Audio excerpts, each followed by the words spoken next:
શિવજી નો ધ્યાન શ્લોક કોણ બોલશે આજે? ઓકે, બોલો.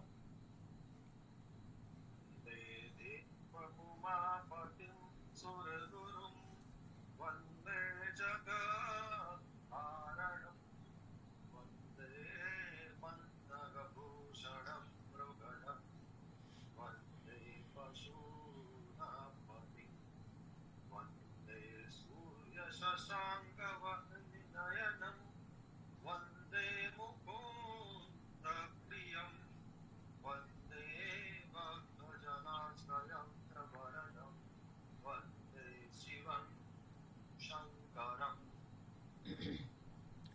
हिरण तू हिरण के सत्यम हुए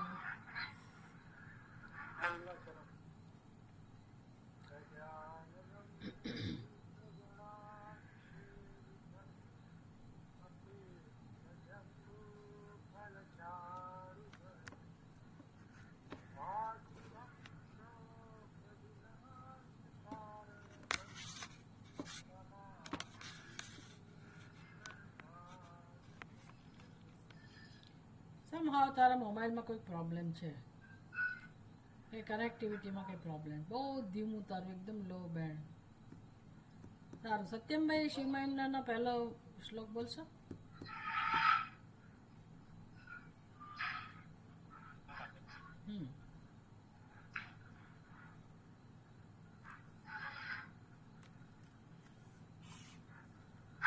શ્રી કૃષ્ણાય નમઃ.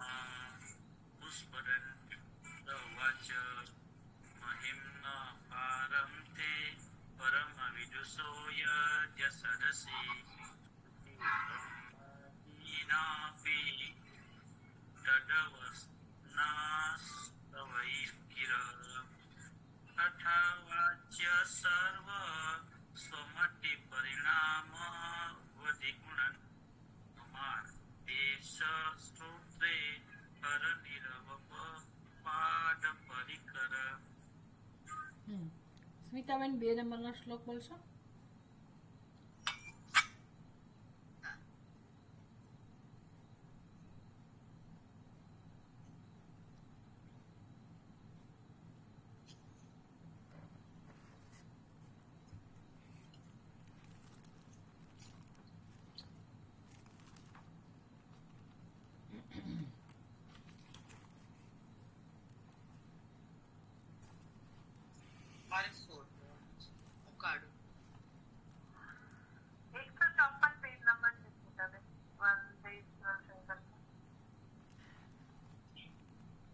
વંદે શિવ શંકર માં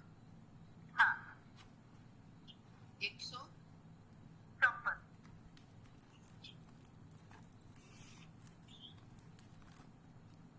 હા, મળી.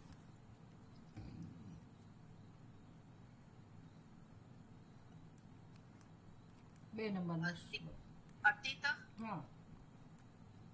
અતીત પંથાનમ તવ ચ મહિમાવાંગ મનસયો રતવ્યાવૃત્યાયમ ચકિતમવિધત્તે શ્રુતિરપી સકસ્ય સ્તોતવ્યા ગતિવિધ ગુણા કસ્ય ન વિષય પદે ત્વર્વાચીને પતતિ ન મનઃ કસ્ય ન વચ.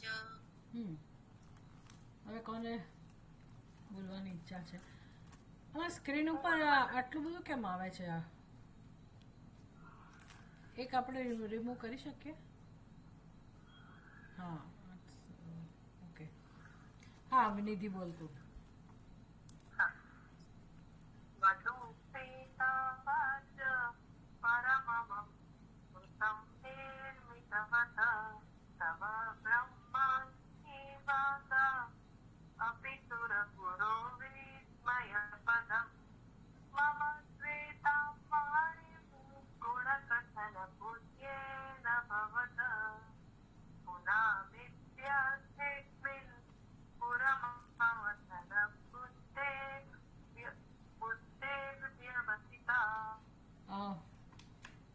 પછી તું બોલ.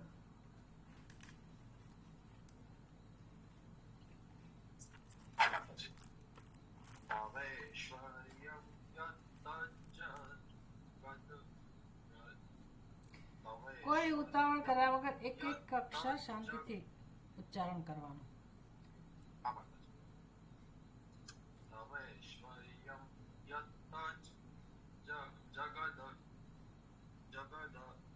જગદુદય રક્ષા પ્રલયકુ વસ્તુ વ્યસ્તમ ત્રિસુષુ ગુણબિન્દાસુ તનુષુ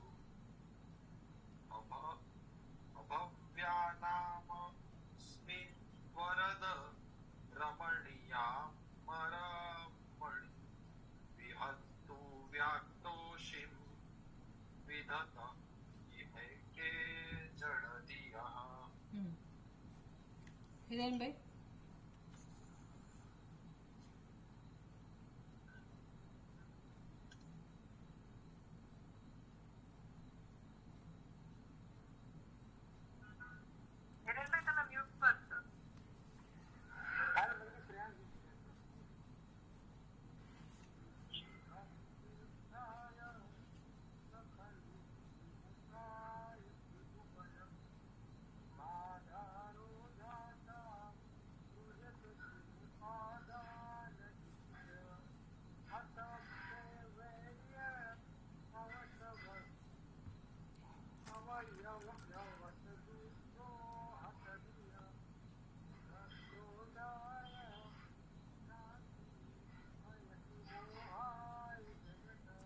ત્રીજી લાઈન છે ને, અતર્કેશ્વર્ય.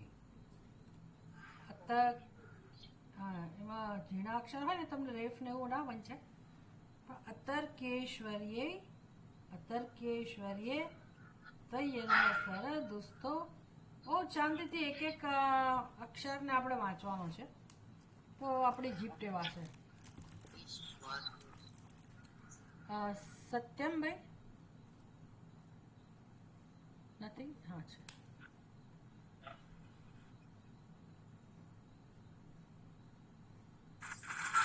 અજન્માનો લોકા કિમ વયવંટોપી જગતાં અધિષ્ઠાતારં કિમ ભવવિધિરનાદ્યત્ય ભવતિ અનિશો વા કુર્યાત ભુવન જનનેક પરિકરો યતો મંડાસ્ત્વાં પ્રતિ અમરવર સંસેરતૈમે. પ્રતિ અને અમરવરા એ સંધિ છૂટી નહીં પાડવાની. એ સમજ માટે બરાબર છે. ગાતી વખતે પ્રત્યમરવરા. શ્રેયાંશ તારે બોલવું છે? બોલો. સાંખ્યમ યોગ પશુપતિ મતમ વૈષ્ણવમિતિ પ્રભિન્ને પ્રસ્થાને પરમિદ મદ પદ્યમિતિ ચ રુચિના વૈચિત્ર્યા રુજુકુટિલ નાના પદજુષામ ગામે કુગમ્યાસ ત્વમસી પયસા માણવ ઇવ. હવે આપણે જે શ્લોકની ચર્ચા કરવાની છે એ બોલીશું. 18મો શ્લોક.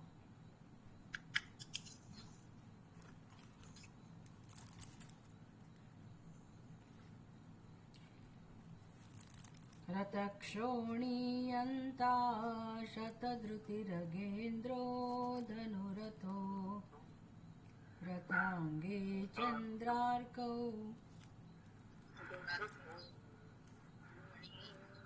કોઈને બોલવું હોય તો બોલી શકો, વાંધો નથી. હા, ના, આ આપણે આજે આ શ્લોક સમજવાનો છે. આઈ થિંક તમને લોકોને તો થોડું થોડું આવડી જ જશે. બધા સાથે નહીં બોલી શકો, ટ્રાય કરો. બોલો તો બધા સાથે. હું માનું છું ત્યાં સુધી થોડુંક કેવસ જેવું થઈ જશે.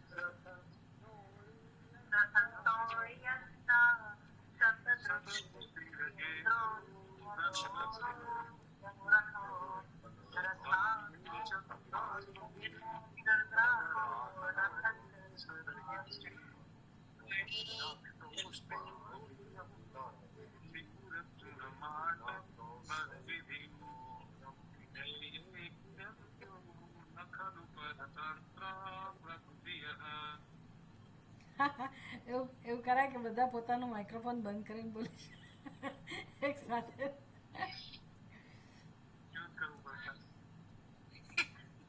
હા, પણ તો બધાનો પ્રયત્ન સારો છે.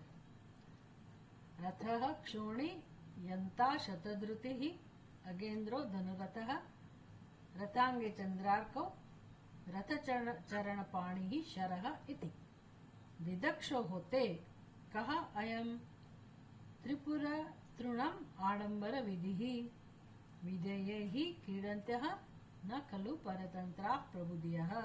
વંદે શિવમ શંકરમમાં તમારી પાસે એનું ભાષાંતર પણ છે. એટલે પહેલા આપણે શ્લોકના શબ્દો છૂટા પાડે, હવે એનું ગુજરાતી કરીએ, એનો અર્થ કરીએ.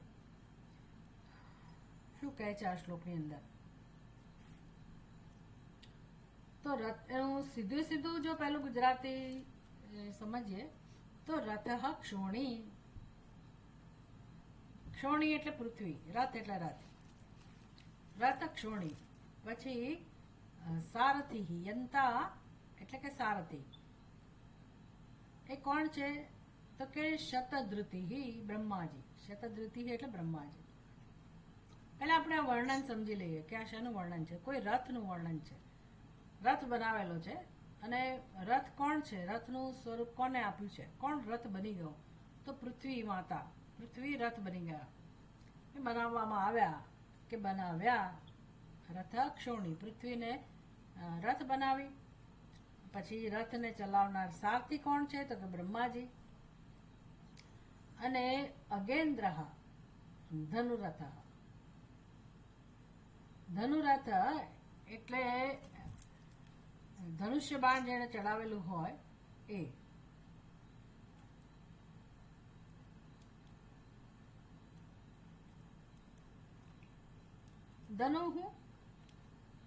ધનુહુ અથ. ધનુરથ નથી પણ ધનુહુ અથ.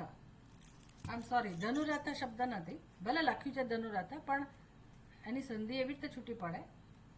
ધનુહુ અને અથ ઉ આવી રીતે છે.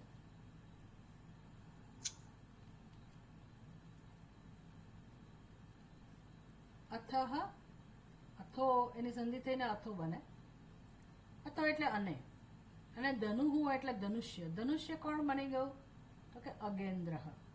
અગેન્દ્ર એટલે આ બધા સંસ્કૃતમાં જો તમને થોડું ઘણું પર વ્યાકરણ આવડતું હોય તો બહુ સરસ રીતે તમે સમજી શકો કે અગેન્દ્ર એટલે શું. આખો શબ્દ છે અગેન્દ્ર. તમે ગજેન્દ્ર આ બધા શબ્દ સાંભળ્યા. અગેન્દ્ર, અગેન્દ્ર. ઇન્દ્ર શબ્દ છૂટો પાડવાનો. ઇન્દ્ર એટલે રાજા. પછી અગ. અગ એટલે જે ચાલી શકે નહીં, જે સ્થિર છે. તો આપણા સૃષ્ટિમાં પર્વતો એમાં ગતિ નથી એટલે એને અગ કહેવાય. ગ અને અગ એટલે જેમાં ગતિ નથી, અર્થાત પર્વત. અને પર્વતોમાં પણ જે શ્રેષ્ઠ છે એટલે કે ઇન્દ્ર સમાન પર્વતોનો રાજા, પર્વતોમાં જે શ્રેષ્ઠ છે અગેન્દ્ર એટલે મેરુ પર્વત. મેરુ પર્વત. મેરુ પર્વતનો ઉપયોગ બીજે પણ ક્યાંક કરેલો છે. આપણે ભાગવતમાં એ જાણીએ છીએ. કોઈને ખબર છે ક્યાં કરેલો છે? સમુદ્ર મંથન. Very good. સમુદ્ર મંથનમાં કોને બનાવ્યો છે? શું બનાવવામાં આવ્યું છે સમુદ્ર મંથનમાં? શબ્દ મને બરાબર યાદ નથી, પણ એમની આસપાસ પેલા નાગ દેવતાને એ કરીને મંથન કરતા હતા. હા, રવૈયો, વલોણું.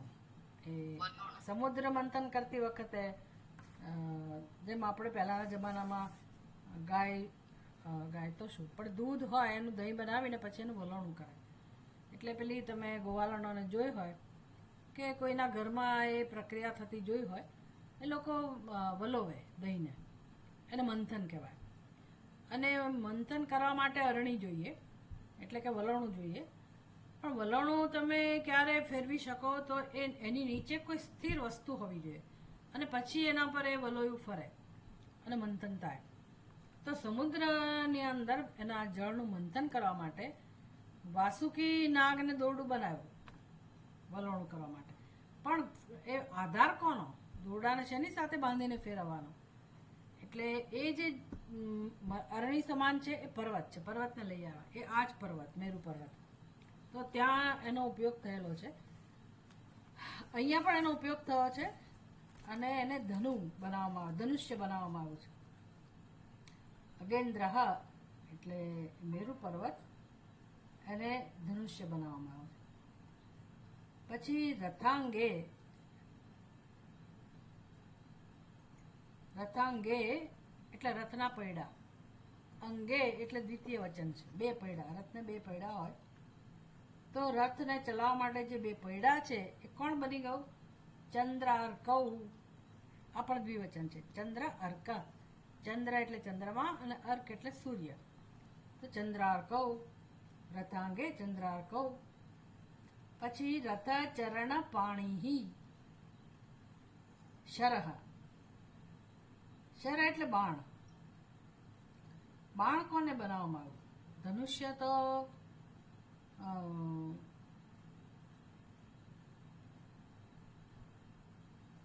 મેરુ પર્વત બની ગયો, પણ બાણ કોને બનવાનો? બાણ બનવાનો વારો કોને આવ્યો? સૂર્યચંદ્ર રથના પૈડા બની ગયા અને બાણ કોણ બન્યું? રથ ચરણ પાણી. કેવો સરસ શબ્દ છે, ચક્રપાણી. ચક્રપાણી કહો અથવા રથ ચરણ પાણી, આ એક વ્યક્તિનું નામ થઈ ગયું. જેમ પિતાંબર, પિતાંબરભાઈ આપણે એવું કહીએ, એવું નામ પાડીએ તો હવે પિતાંબર એટલે પીળું વસ્ત્ર, તો કે ભાઈનું નામ થોડું હોય પિતાંબર, વસ્ત્રને થોડું ભાઈ કહેવાય.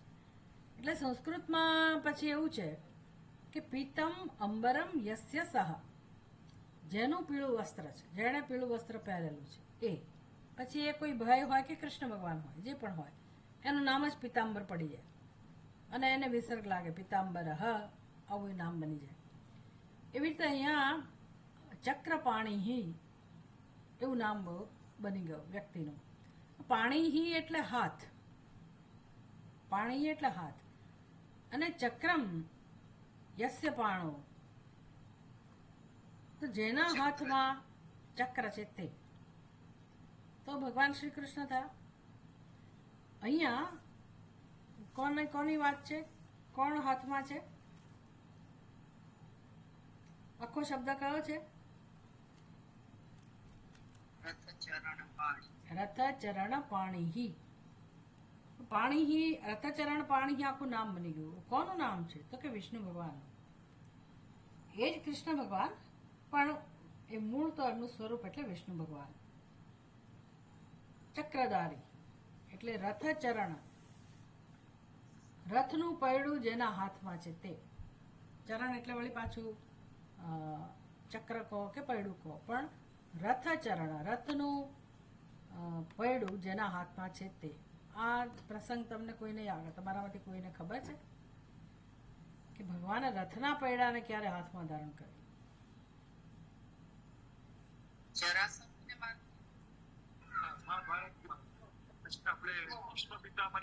હા, ભીષ્મ પિતામહની સામે ભગવાને પણ ભીષ્મ પિતામહે પ્રતિજ્ઞા લીધેલી હતી અર્જુનને મારવાની.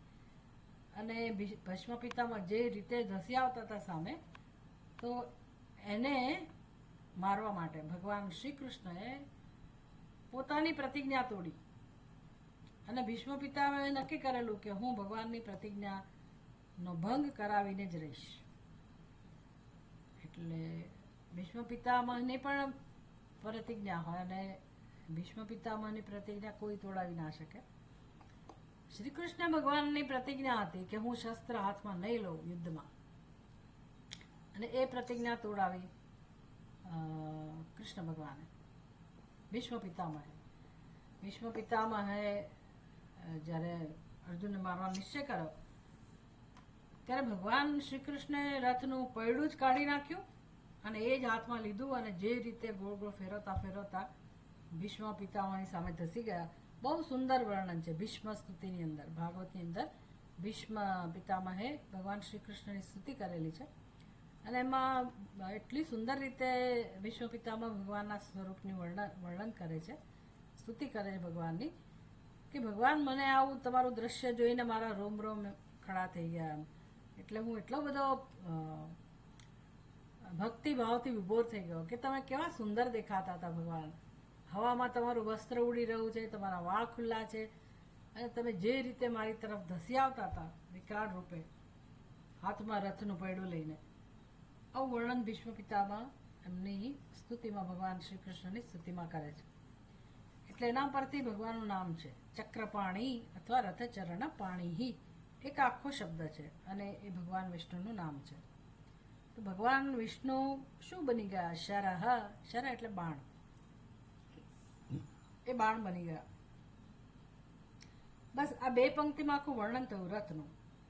હવે પુષ્પદંત કહે છે ત્રીજી પંક્તિમાં, વિદક્ષો હોતે કહ અયમ ત્રિપુર તૃણમ આડંબર વિધિ. એ ભગવાન તમે આવો વેશ કેમ ધારણ કર્યો છે? આવો મોટો આડંબર કેમ ધારણ કર્યો છે? એટલે આપણે સમજી શકીએ કે આ શિવજીનો મહિમા છે, શિવ મહિમનો સ્તોત્ર છે, તો શિવજીના મહિમાનું જ વર્ણન હોય. એટલે આ બધું વર્ણન કોનું છે? તો કે ભગવાન શિવજીએ આ બધું કર્યું છે. ભગવાન શિવજીની આજ્ઞાથી, ભગવાન શિવજીના સંકલ્પથી ભગવાન શિવજીએ પૃથ્વીને રથ બનાવી, બ્રહ્માજીને રથના સારથી બનાવ્યા, ધનુ ગજેન્દ્ર અગેન્દ્ર પર્વત મેરુ પર્વત શ્રેષ્ઠ મેરુ એને ભગવાન શિવજીએ ધનુષ્ય બનાવ્યું, સૂર્યચંદ્રને રથના પૈડા બનાવ્યા અને ધનુષ્ય બાણ જે વિંધવા માટે ધનુષ્યમાંથી બાણ જે આપણે છોડતા હોઈએ એ તીર કે બાણ કોને બનાવ્યું? તો કે વિષ્ણુ ભગવાનને બાણ બનાવ્યું. એટલે પુષ્પદંત કહે છે કે હે ભગવાન, તમે આ બધું શેના માટે કરેલું છે? તમારી શેની ઈચ્છા છે? શેની કઈ ઈચ્છાથી આ બધું કર્યું છે? તો કે દિદક્ષો હો તે એટલે તમે. કેવા તમે? તો દિદક્ષો હો તે. દિદક્ષુ એટલે જે બાળી નાખવાની ઈચ્છા ધરાવે છે, કોઈકને ભસ્મીભૂત કરવાની ઈચ્છા જેના મનમાં છે તે. આપણે એની કથા જોઈશું, પણ ભગવાન શિવજી કોઈકનો સંહાર કરવા જઈ રહ્યા છે. કોઈ રાક્ષસ જ હોય તો એ રાક્ષસને એને મારી નાખવા માટે, અથવા તો રાક્ષસ જ કેવો છે? ત્રિપુર તૃણમ. ત્રિપુરાસુર રાક્ષસનું નામ છે અને તણખલા સમાન છે, અત્યંત તુચ્છ. ભગવાન સામે રાક્ષસની હૈસિયત શું હોય? એટલે ત્રિપુર તૃણમ. તો આ ત્રિપુર તૃણમ દિદક્ષોહો, આ ત્રિપુરાસુર નામના રાક્ષસને જે તણખલા સમાન છે આપણા માટે, એનો સંહાર કરવા માટે ભગવાને તમે આવો આડંબર શરૂ કર્યો છે. એટલે આટલો મોટો આડંબર કરવાની શી જરૂર છે? તણખલા સમાન જો આ અસુર હોય તો તમે એક ફૂંક મારો તો એનું એ મરી જવાનો છે, અથવા સંકલ્પ માત્રથી એ બળીને ભસ્મ થઈ જાય એવું સામર્થ્ય આપણામાં છે. તો ભાઈ તમે આવો બધો દેખાડો, જેને કહે ને ભપકો, શું કામ કર્યો? ત્રિપુર્ણ કહ અયમ આડંબર વિધિ. આવો બધો આડંબર કેમ કર્યો છે? હવે આવું કે ભગવાનની સ્તુતિ હોય આવી. એટલે પુષ્પદંત કહે છે કે ભગવાન આ આડંબર કરવા પાછળ એક જ વસ્તુ નક્કી થાય છે કે તમે સર્વના માલિક છો, સર્વથી પર છો, આખું જગત તમારા વશમાં છે અને તમે સ્વયં સ્વતંત્ર છો. આ તમારું જ સર્જન છે. અતિ શક્તિશાળી, મહાશક્તિશાળી જે તત્વો હોય એનો પણ ઉપયોગ તમે તમારી મરજી પ્રમાણે કરી શકો છો. બસ આટલું જ આનાથી આવું અર્થઘટન થઈ શકે છે. પુષ્પદંત આવું કહે છે કે ભગવાન તમે આ બધું કર્યું, એના પરથી આટલું જરૂર સમજી શકાય છે કે ભગવાનને કોણ રોકે? એને જે કરવું એ કરે. ક્રિકેટ મેચ રમવી હોય તો બધી શરતો બહુ હોય અને શરતોનું પાલન કરવું પડે આપણા ખેલાડીઓએ. કારણ કે સામસામા બે પક્ષ છે. અહીંયા તો ભગવાનની જ મરજીથી બધું થઈ રહ્યું છે અને બધું સર્જન ભગવાનનું છે, ઐશ્વર્ય ભગવાનનું છે, ભગવાન એના માલિક છે. બસ એની મરજી, એણે આવું કર્યું એટલે એનો કોઈ ઉત્તર નથી. કોઈ પૂછે કે ભગવાન તમારે આવો આડંબર કરવાની ક્યાં જરૂર હતી? એટલે ગયા ક્લાસમાં, એની પહેલાના ક્લાસમાં આપણે ચર્ચા કરી હતી, શરૂઆત કરી હતી આ શ્લોકના સંદર્ભમાં કે 7મા શ્લોકમાં શિવમહિમના 7મા શ્લોકમાં વર્ણન થયું ભગવાનનું. એ કેવું વર્ણન છે? મહોક્ષ ખટ્વાંગમ પરશુરજિનમ ભસ્મપણિના કપાલમ ચૈત્યત તવ તંત્રોપકરણમ. ભગવાન આ આખા વિશ્વનું સંચાલન કરવા માટે, સંચાલન તમારે જ કરવાનું છે, તમે જ સર્જનહાર છો, પાલનહાર પણ તમે જ છો. જગત ચલાવવું એ આપનું જ કામ છે, આપણી જ ફરજ છે. તો પછી સામગ્રી કેટલી બધી જોઈએ આપણે ઘરનું એક સંચાલન કરવા માટે? ભલે ને ગમે તેવો મોટો બંગલો બંધાયો હોય, એનું સંચાલન કરવા માટે મકાન માલિકને પૂછો કેટલી સામગ્રી જોઈએ, કેટલો પૈસો જોઈએ, કેટલી આવડત જોઈએ, કેટલી સૂઝ જોઈએ, કેટલું સામર્થ્ય જોઈએ, એ બધાની તૈયારી જોઈએ, નહીંતર આપણું ઘર ના ચાલે. તો આ તો આખું આટલું મોટું બ્રહ્માંડ, એનું સંચાલન ભગવાને કરવાનું હોય તો કંઈક તો એનું ઐશ્વર્ય જણાવવું જોઈએ ને. એની રહેણી કરણી પરથી લાગવું જોઈએ કે આ રાજા મહારાજા છે, ત્રિલોકના સ્વામી છે, અને આ કેવો ભગવાન દેખાવ કરીને બેઠા છે.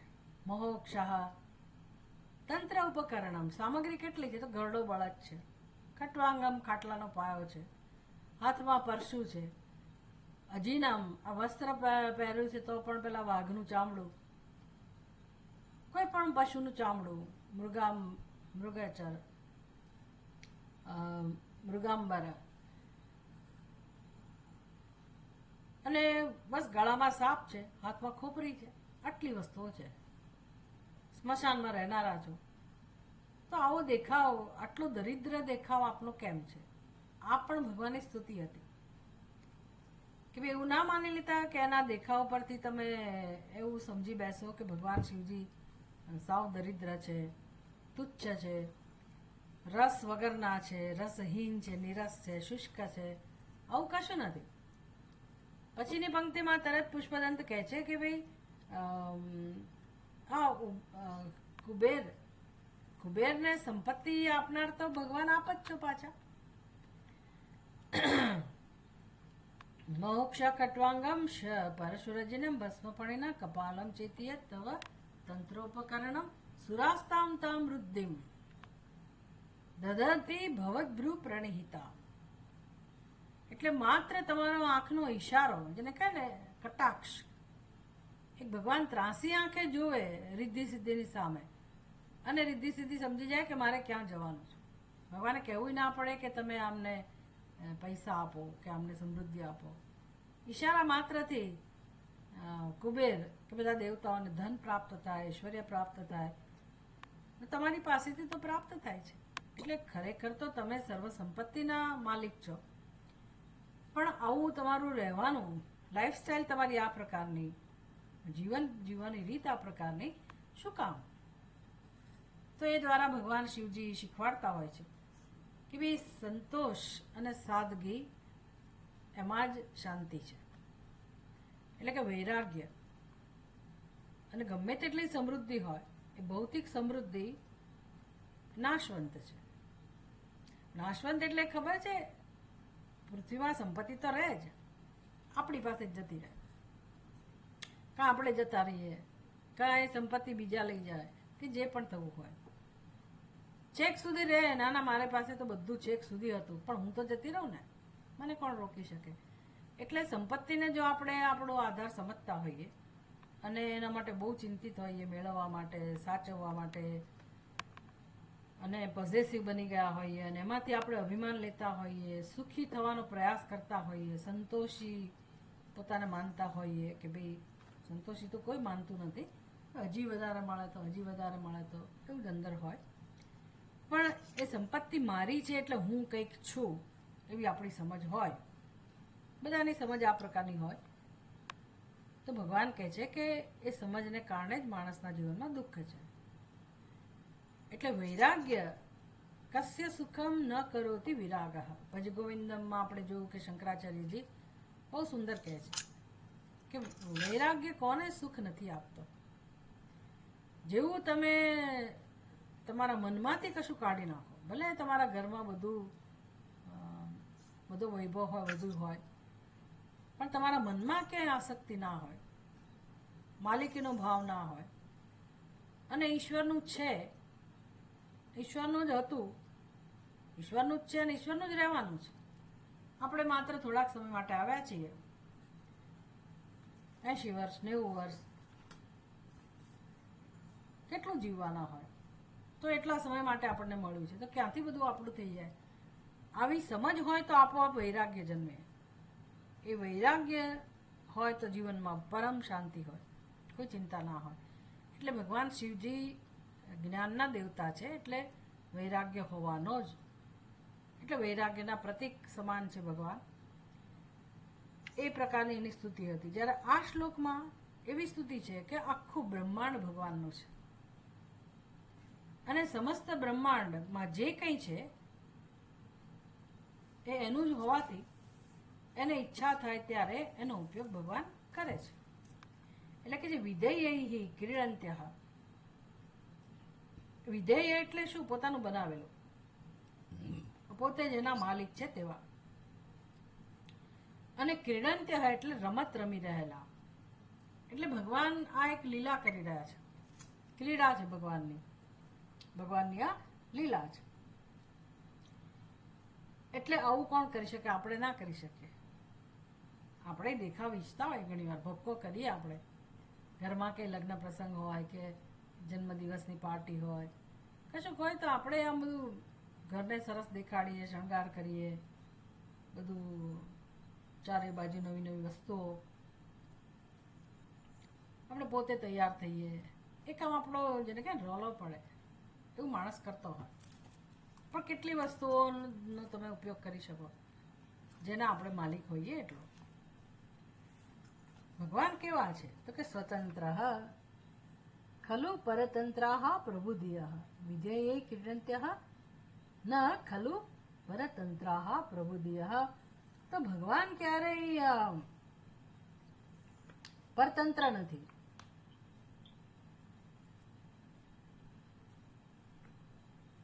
ઈશ્વરનો જે સંકલ્પ છે, પ્રબુધિય એટલે ઈશ્વરનો સંકલ્પ, એ ક્યારેય પરતંત્ર ના હોય. એટલે બિચારાપણામાંથી ભગવાનના સંકલ્પ ના જન્મે. ભગવાનનો સંકલ્પ એવો હોય કે કોઈને પૂછવાની જરૂર ના પડે, અને એને જે રીતે ઉપયોગ કરવો હોય પોતાની વસ્તુઓનો, આરામથી એ ઉપયોગ કરી શકે. બસ એની મરજી છે, એટલે એ લીલા કરી રહ્યા છે, આવી લીલા કરી રહ્યા છે. આવી ભગવાનની સ્તુતિ આ શ્લોકમાં કરી. હવે એની કથા શું છે એની પાછળની, ભગવાને કેમ આવું કરવું પડ્યું? એક તો આ વર્ણન દ્વારા ભગવાનની માયા શક્તિ, એની જે યોગ માયા શક્તિ કહો, યોગ શક્તિ કહો, એનું વર્ણન થયું કે ભગવાન આ બધું કરવા માટે સમર્થ છે. અને મારી તમારી વસ્તુઓનો ઉપયોગ નથી કરતા, પોતાની વસ્તુઓનો ઉપયોગ કરીને ભગવાન આવી લીલા કરી રહ્યા છે.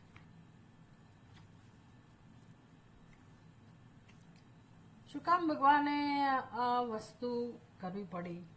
તો ત્રિપુરા સુરા તૃણમ દિદક્ષોહો. ત્રિપુરાસુર નામનો જે રાક્ષસ છે, આપણા માટે તો બહુ ભયાનક રાક્ષસ. રાક્ષસો છે ને, આપણને એમ કે એ જમાનામાં જ હતા. બહુ બધી કથાઓ આવે પુરાણોમાં, પાર વગરની કથાઓ આવે રાક્ષસની. ભગવાન કૃષ્ણનું ચરિત્ર પણ રાક્ષસના વર્ણન વગર ના હોય. એમણે રાક્ષસનો સામનો કર્યો. કૃષ્ણ ભગવાનના જીવનમાં પણ રાક્ષસો હતા અને રાક્ષસીઓ હતી. એમણે બિચારા બહુ સંઘર્ષ કરવો પડે નાનપણથી જ. એ જમાનામાં રાક્ષસો હતા. અત્યારે ક્યાં દેખાય છે કોઈ રાક્ષસો? આપણને એવું લાગે કે અત્યારે વાતાવરણ બહુ સારું છે અને એ જમાનામાં એવા રાક્ષસો હતા હશે. અને રાક્ષસ એટલે આપણને એમ કે મોટા મોટા શિંગડા હોય ને મોટા મોટા નખ હોય એનું વિકરાળ સ્વરૂપ હોય એને આપણે રાક્ષસ કહીએ. એવું નથી. અત્યારે આપણા દેશમાં જ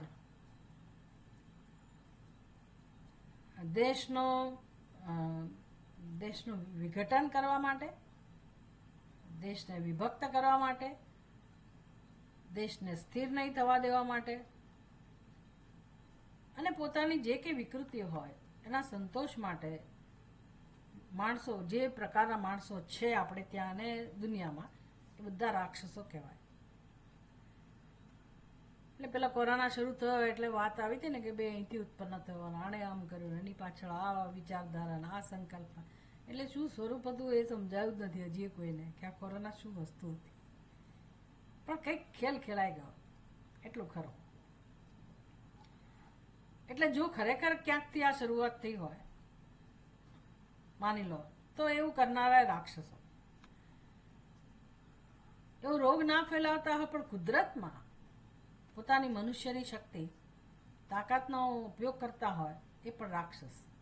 ભલે ભણેલો ગણેલો હોય, પૈસાદાર હોય, ઐશ્વર્યવાન હોય, પણ એના સંકલ્પો, એના વિચારો, એના કર્મો એટલા ભયાનક હોય એટલે સીધા સાદા મનુષ્યને જીવવા પણ ના દે. વ્યષ્ટિ સ્તરે અને સમષ્ટિ સ્તરે બંને સ્તરે જે અશાંતિ, ઉપદ્રવ ઊભા કરતા હોય બધા રાક્ષસ કહેવાય. એટલે અત્યારે પણ રાક્ષસ હોય છે ને રાક્ષસીઓ પણ છે. આપણને ખબર ના પડે, આપણને આપણા જેવા જ દેખાય, પણ જ્યારે એના સંકલ્પો જાણીએ, કૃત્યો જાણીએ,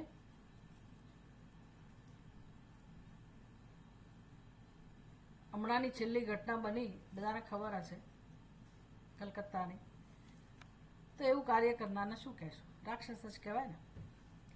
આવું તો કેટલું થાય છે, આ તો આપણને જાણવા મળે, બાકી નથી જાણવા મળતું. તો પાર વગરનું રોજનું કેટલું થાય છે. એટલે રાક્ષસોનો તો પાર નથી. આપણા માટે રાક્ષસો બહુ વધારે પડતા શક્તિશાળી ને બધા હોય છે, પણ ભગવાન માટે કેવા છે તો કે તણખલા સમાન. એવો જે ત્રિપુરાસુર નામનો રાક્ષસ, આમ તો એ ત્રિપુરા શું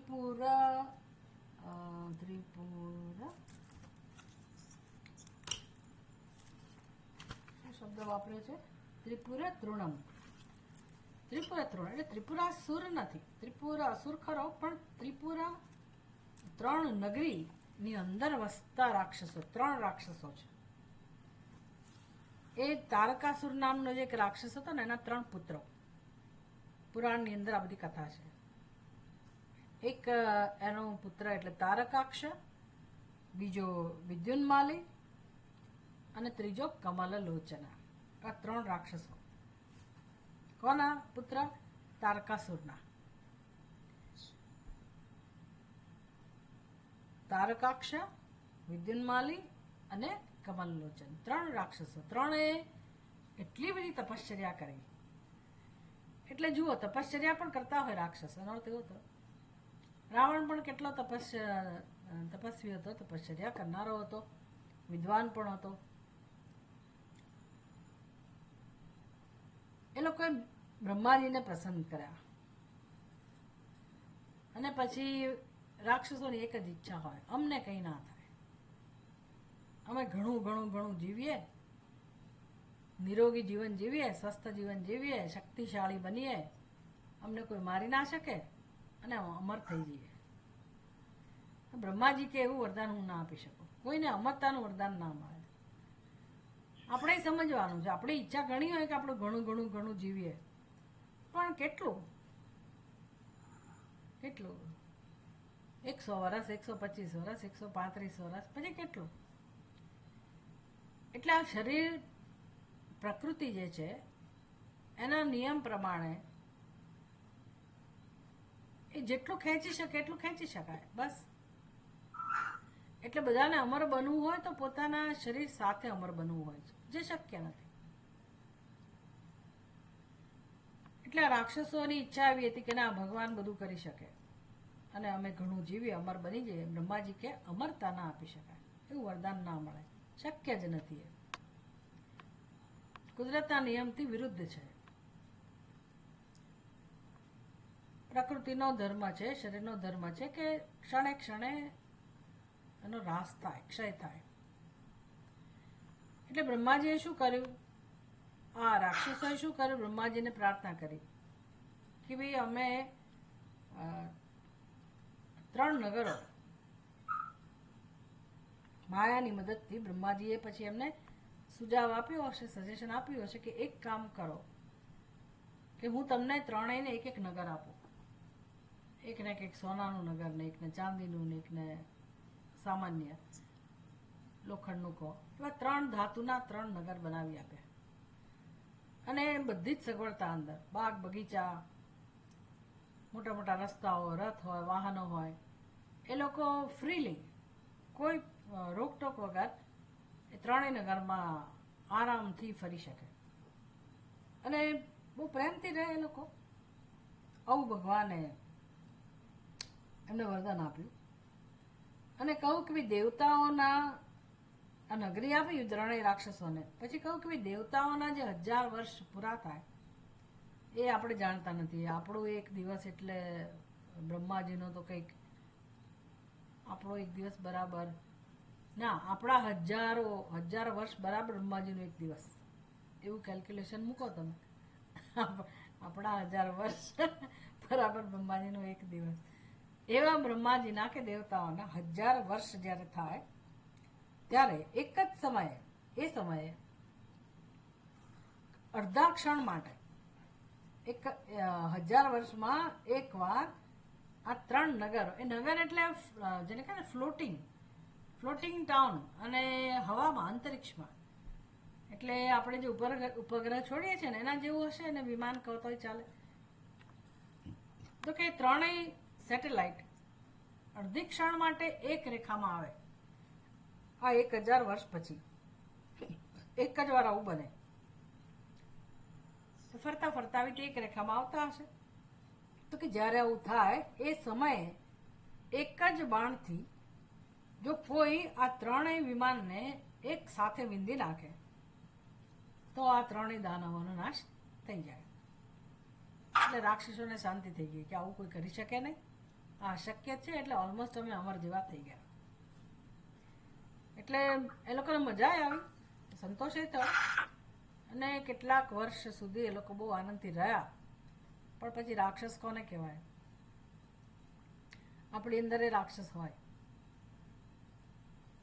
આપણી અંદર બધી બહુ શક્તિઓ હોય ને બહુ બધું આમ વૈભવ હોય, રૂપ હોય, ધન હોય, તાકાત હોય, પ્રતિષ્ઠા હોય, સત્તા હોય, એટલે કોઈ માણસ શાંતિથી બેસી ના જ શકે એવો નિયમ હોય. અંદરથી આપણને ચટપટ થાય કે ભાઈ હું મારી સત્તા બતાવું, હું કોણ છું. એટલે બીજાનું નિયંત્રણ કરવાનું મન થાય, બીજાને ઉતારી પાડવાનું, નીચા દેખાડવાનો પ્રયત્ન હોય, બધું બહુ હોય. આપણને સમજાય નહીં પણ અજાણતા આવું બધું પ્રગટ થયા કરે. એટલે રાક્ષસોને એની તાકાત દેખાડવાનું મન થાય જ. તાકાત કેવી રીતે દેખાડાય? બીજાને દબાવવાના. એટલે પ્રજાને ખૂબ રંજાડવાનું શરૂ કર્યું. તમને એવું નહીં પૂછતા કે ભાઈ આમ ઉપર અંતરિક્ષમાં હોય ને પ્રજાને કેવી રીતે ત્રાસ આપે, એવું મને નહીં પૂછતા. તો વાર્તામાં છે એટલે આપણે પછી સમજવું પડે કે એની રીત હશે ત્રાસ આપવાની. દેવતાઓને ત્રાસ આપતા હશે એટલે બહુ જ ત્રાસ વધી ગયો એમનો. 3 લોકમાં કાળો કેર વર્તાવે. એટલે આ રંજાડથી દેવતાઓ પછી ત્રાસીને ભગવાન પાસે ગયા. સૌથી પહેલા બ્રહ્માજી પાસે ગયા. બ્રહ્માજી કે હું કશું ના કરી શકું, તમે અહીંયા લોઅર કોર્ટમાં જાઓ, પછી હાઈકોર્ટમાં જાઓ, પછી સુપ્રીમ કોર્ટમાં જાઓ, એવું બધું. બ્રહ્માજી પાસે ગયા, ત્યાં કશું ના થયું. વિષ્ણુ ભગવાન પાસે ગયા, ત્યાં કામ ના થયું. છેવટે શિવજી પાસે આવ્યા. આ પહેલી કથા મારા ધ્યાનમાં આવી છે કે જ્યાં દેવતાઓ બધા શિવજી પાસે જાય રાક્ષસોના ત્રાસમાંથી મુક્ત થવા માટે, શિવજીની મદદ લેવા જાય, એવી આ કથા હું જોઉં છું. બાકી બધી કથામાં કેવું હોય ખબર છે? વિષ્ણુ પાસે જવું પડે. બ્રહ્માજી એ વિચાર્યા વગર આપી દે વરદાન. થોડું ઘણું વિચારે પણ લગભગ આપી દે, જલ્દી આપી દે. શિવજી તો સૌથી વધારે જલ્દી વરદાન આપી દેનારા. આશુતોષ થોડુંક તમે એની આગળ નાટક કરો તોય બિચારા મને લાગે છે પ્રસન્ન થઈ જાય એવા દેવતા છે. તમે જલ્દી ખુશ કરી શકો એને. ખાલી જળ ચડાવો તોય ખુશ થઈ જાય, બિલોપત્ર ચડાવો તોય ખુશ થઈ જાય, થોડા ભૂખ્યા રહો એટલે એ ખુશ થઈ જાય. એટલે તમે ધારો તો શિવજીની આરાધના કરીને બહુ બધા પ્રશ્નોનો ઉકેલ મેળવી શકો એવું છે. એ રીતે આપણા માટે બહુ સારા દેવતા છે. પણ પછી રાક્ષસો લાભ લઈ જાય છે. રાક્ષસો ઉગ્ર તપશ્ચર્યા કરી શકે, આપણે ના કરી શકીએ, અને શિવજી તથાસ્તુ કહી દે. પછી જે રાક્ષસ નો વ્યવહાર શરૂ થાય અને ભગવાન શિવજીની જ સામે થાય અને ભગવાનની જે દશા કરે, પાતાળમાં લઈ જાય, આ કરે તે કરે, બધું કરે, અને પછી કાં તો પાર્વતીએ કંઈક ઉપાય વિચારવો પડે, કાં તો પછી બ્રહ્માજીએ કંઈક કરવું પડે, અને વિષ્ણુ ભગવાન છેવટે આમાંથી શિવજીને છોડાવે. આવું બધી કથાઓ જોઈ છે. પણ આ કથાની અંદર એવું છે કે બ્રહ્માજી પાસેથી એ લોકોને કોઈ મદદ ના મળી, વિષ્ણુ ભગવાન પાસેથી કોઈ મદદ ના મળી, એટલે ભગવાન શિવજી પાસે ગયા અને ભગવાન શિવજીએ આવો આડંબર કર્યો.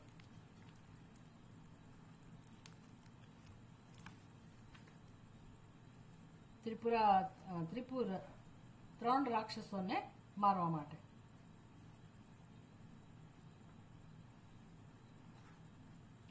અને બસ ભગવાને જ્યારે એ સમય આવ્યો, 3 વિમાન એક રેખામાં આવ્યા અને ભગવાને બાણ છોડ્યું અને આ 3 રાક્ષસનો નાશ થઈ ગયો. એમને સમજાવવું છે આપણા માટે. ભગવાનની સ્તુતિ તો થઈ, પણ એનો આધ્યાત્મિક અર્થ શું કરવો, તો તમારે ઉપનિષદમાં પાછું જવું પડે. ઉપનિષદની અંદર આવું વર્ણન છે. તમે જ્યારે પણ તમારા જીવનમાં ઉપનિષદનું અધ્યયન શરૂ થાય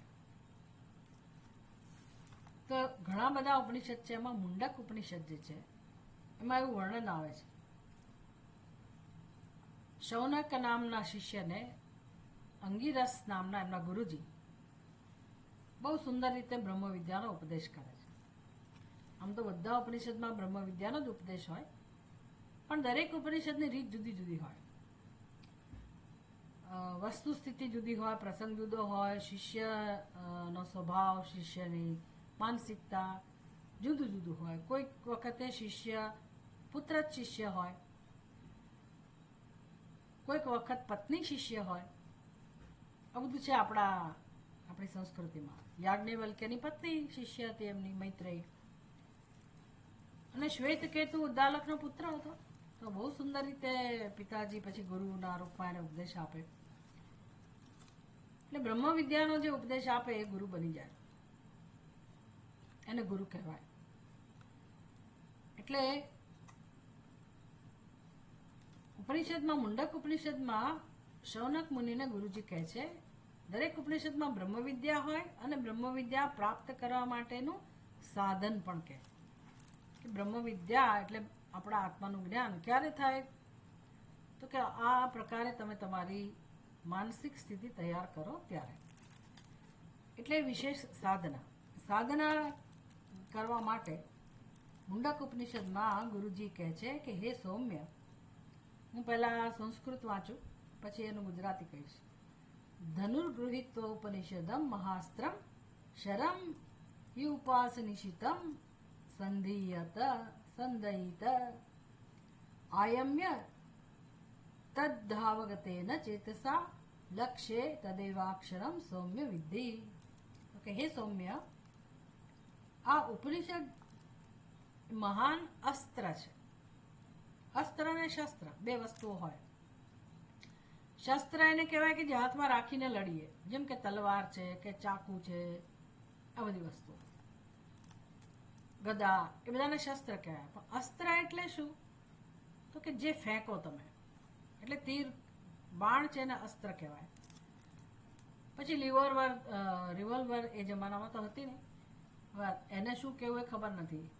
હાથમાં તો આપણે રિવોલ્વર હોય, પણ ગોળી તો આપણે છોડતા હોય છે, ફેંકતા હોઈએ છીએ. તો જેટલું ફેંકી શકાય એ બધાને શસ્ત્ર કહેવાય, અસ્ત્ર શસ્ત્ર. એટલે કહે છે અહીંયા ઉપનિષદ જે છે એ મહાઅસ્ત્ર છે. અસ્ત્ર શેના માટેનું, શેનો નાશ કરવાનો છે? તો કે આ ઉપનિષદ અસ્ત્ર એ ઈશ્વર અને લઈને એના ઉપર ઉપાસનાથી તીક્ષ્ણ થયેલા મનરૂપી બાણને ચડાવો. તો અસ્ત્ર કોણ છે? ઉપનિષદ. એનો આધાર બનાવો અને તમારા મનને બાણ બનાવો, એટલે કે એકાગ્રતા કેળવો. અને પછી ઇન્દ્રિયો સહિતના અંતઃકરણના વિષયોમાંથી પાછું વાળીને, મન આપણું ક્યાં છે? ઇન્દ્રિયોના વિષયમાં. એટલે એવા મનને એમાંથી પાછું વાળીને બ્રહ્મ ભાવ અનુગત ચિત્તથી, એટલે મનને તમે બ્રહ્મ ભાવ વાળું કરો, ભક્તિ વાળું બનાવો, ભક્તિ ભાવ વાળું બનાવો, એકાગ્ર બનાવો, અંતર્મુખ બનાવો. બહુ સુંદર વર્ણન છે આ બધું, અને આપણે સમજી શકીએ એવું છે. પાછું આમના અધર વાત કરે ઉપનિષદ એવું ના હોય, આપણને લાગે કે અઘરી વાત કરે છે, એવું નથી. આપણે જ્યારે આપણી સમસ્યા સમજીએ ને પોતાના જીવનની,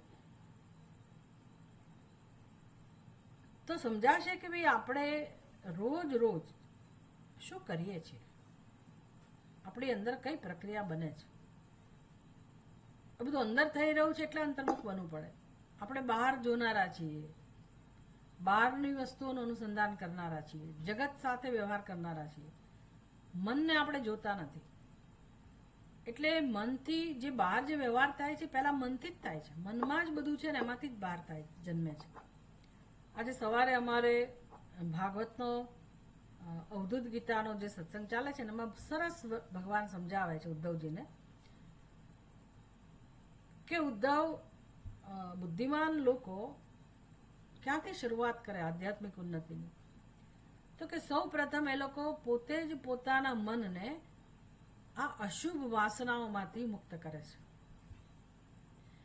એટલે મનમાં હંમેશા મોટે ભાગે અર્થકામની વાસના હોય, વિષયોની વાસના હોય, એનામ જ સંસાર. તો મન એમાં ડૂબેલું હોય છે. એટલે જ્યાં સુધી આપણા ચિત્તમાં અશુભ વાસનાઓ હોય, એ દેખાય નહીં કે સૂક્ષ્મ સ્તરે હોય, પણ એ પ્રગટ કેવી રીતે થાય? એમાંથી આપણે પોતાની જાતને મુક્ત કરવી તો કેવી રીતે થવાય?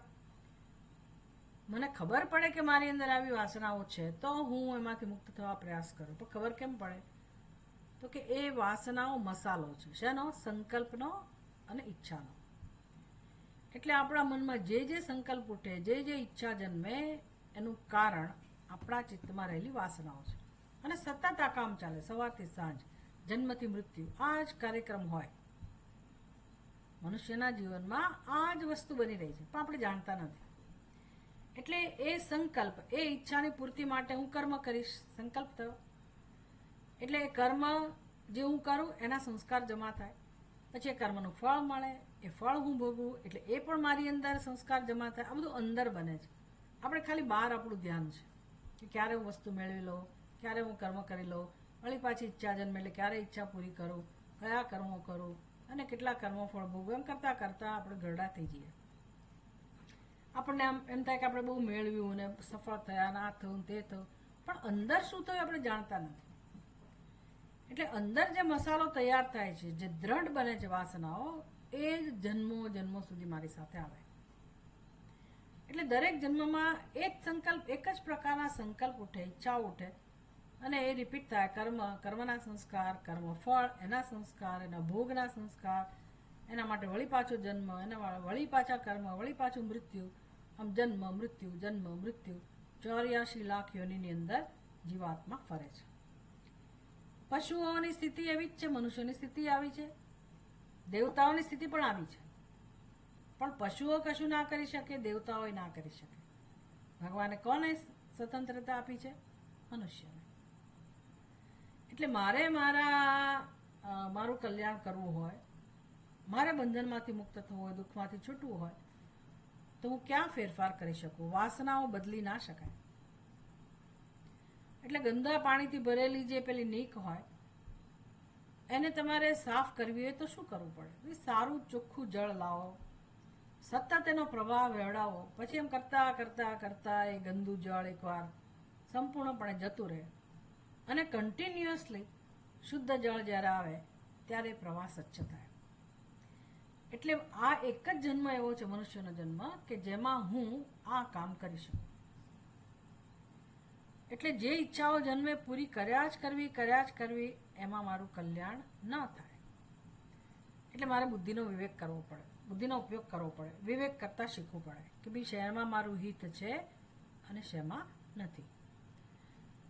તો હું શુભ સંકલ્પ તન્મે મનઃ શુભ સંકલ્પ મસ્તુ તન્મે મનઃ શિવ સંકલ્પ મસ્તુ, આવી પ્રાર્થના આપી છે આપણને કે રોજ હું આવી પ્રાર્થના કરું કે ભગવાન મારા મનમાં કલ્યાણકારી સંકલ્પ જન્મો, શુભ સંકલ્પ જન્મે અને એને પૂરા કરવાનું સામર્થ્ય આપો, માર્ગદર્શન આપો, મદદ કરો. એમ કરતાં કરતાં પછી દીર્ઘકાળ સુધી હું આવા કર્મો કરું, કર્મો ફળ ભોગવું, મારું વ્યક્તિત્વ બદલું, ત્યારે પછી વાસનાઓ બદલાય. આ અને ઉદ્ધાર કહેવાય. આ ઉદ્ધાર ભગવાને ના કરવા આવે. હા, આપણો આ પ્રકારનો ઉદ્ધાર ન થાય ત્યાં સુધી સુખ શાંતિ મળે નહીં. અને આ કામ કરવા મારા સગાવાલા ઉપયોગી ના થઈ શકે. થોડી ઘણી મદદ કરે પણ કામ કોણે કરવાનું? મારે કરવું પડે. ભગવાને ના કરી શકે, તમારા અત્યંત નજીકના સગા સંબંધીઓ પણ ના કરી શકે. કામ આપણે જ કરવું પડે. ક્યારે કરીશું એ મહાન પ્રશ્ન છે. આપણે ખાલી કર્મ કરવામાં ડૂબેલા છીએ, પણ આધ્યાત્મિક ઉન્નતિ અહીંથી શરૂ થાય છે. બહુ સુંદર ભગવાન ઉપદેશ આપે છે ઉદ્ધવજીને. એ જ વસ્તુ ઉપનિષદમાં છે.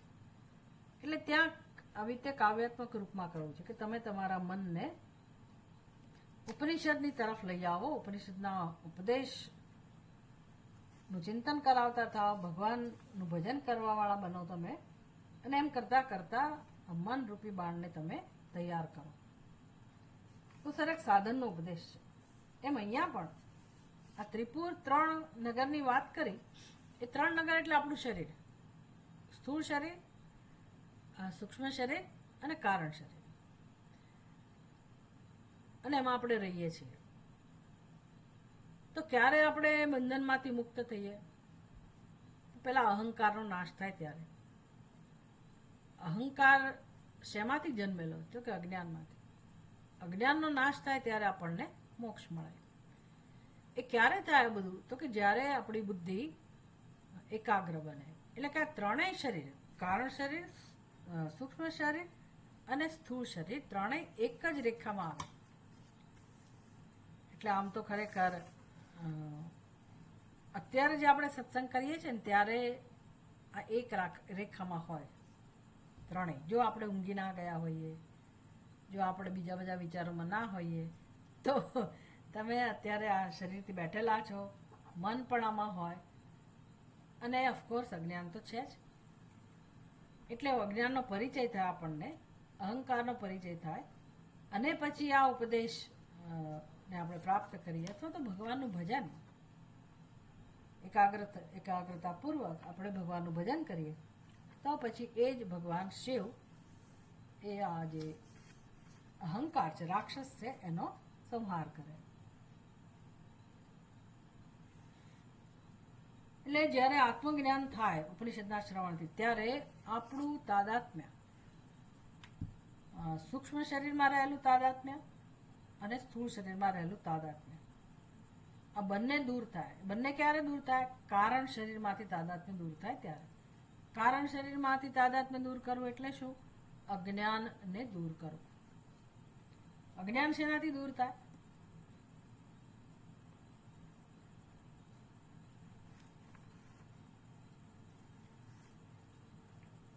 હિરેનભાઈ, અજ્ઞાન શેનાથી દૂર થાય?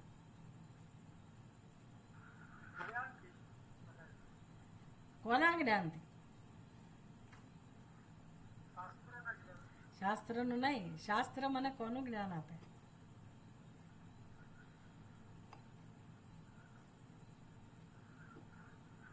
આપણે સત્સંગ કોના જ્ઞાન માટે કરીએ છીએ? હા, મોક્ષ તો પછી એનો ફળ છે.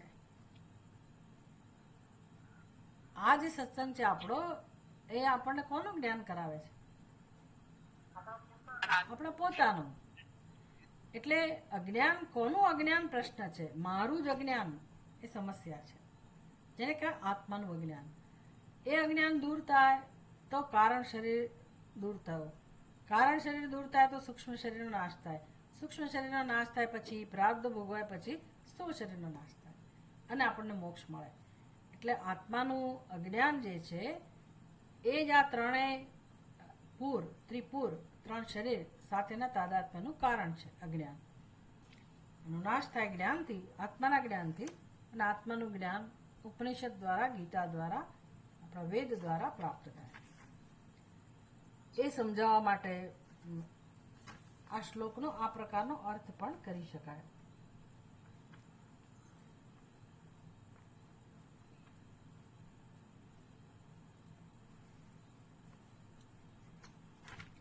બંને રીતે ભગવાનની સ્તુતિ થઈ.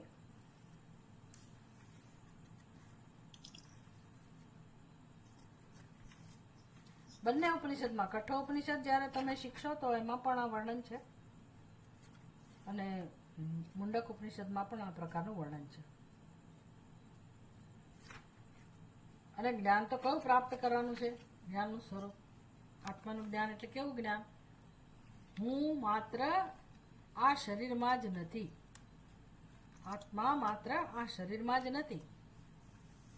મારો જે આત્મા છે એ જ સર્વનો આત્મા છે, એ જ સંપૂર્ણ બ્રહ્માંડનો આત્મા છે. આ જ્ઞાન. તો પછી હું કોણ છું એ સમજાય, તો પછી અહંકારનો નાશ થાય. એટલે આજના દિવસે આપણે આ એક શ્લોક કર્યો ભગવાન શિવજીનો મહિમા સમજવા માટે. હવે ઉત્તમ પ્રકારની ભક્તિનું વર્ણન એની પછીના શ્લોકમાં છે, એ આપણે આવતી વખતે કરીશું.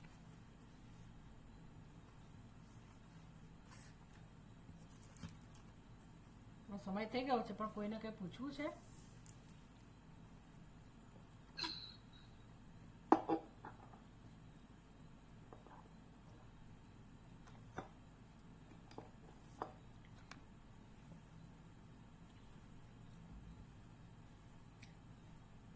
પૂરું કરીશું. ઓમ પૂર્ણમદ પૂર્ણમિદમ પૂર્ણાત પૂર્ણમુદચ્યતે પૂર્ણસ્ય પૂર્ણમાદાય પૂર્ણમેવાવશિષ્યતે. ઓમ શાંતિ શાંતિ શાંતિ. હરિ ઓમ શ્રી ગુરુભ્યો નમઃ. હરિ ઓમ. બધાને જય શ્રી રામ. જય શ્રી રામ. હરિ ઓમ માતાજી. હરિ ઓમ.